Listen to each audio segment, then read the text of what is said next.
একজন ফল বিক্রেতার কাছে এক লোক এসে বলল, ভাই আমার খুব পেয়ারা খেতে ইচ্ছে করছে, আমার কাছে তো এখন টাকা নাই, তুমি আমাকে বাকিতে 1 কেজি পেয়ারা দাও, আমি তোমার টাকা কয়েকদিন পর পরিশোধ করে দেব। সেই ফল বিক্রেতা লোকটিকে বাকিতে 1 কেজি পেয়ারা দিয়ে দিল। সেই লোক আবার এসে বলল, ভাই এই যে পেয়ারাগুলো যে নিলাম এগুলো কি মিষ্টি হবে?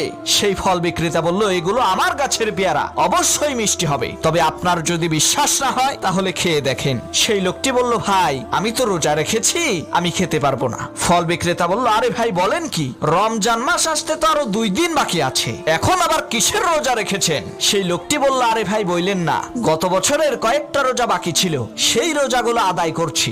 লোকটির এই কথা শুনে ফল বিক্রেতা লোকটির হাত থেকে পেয়ারার ব্যাগ কেড়ে নিয়ে বলল, এখান থেকে সরেন মিয়া, আপনি আল্লাহর ঋণ পরিশোধ করতে 1 বছর দেরি করেছেন, আর আমার ঋণ পরিশোধ করতে যে কত বছর দেরি করবেন তার তো কোনো ঠিক ঠিকানা নাই।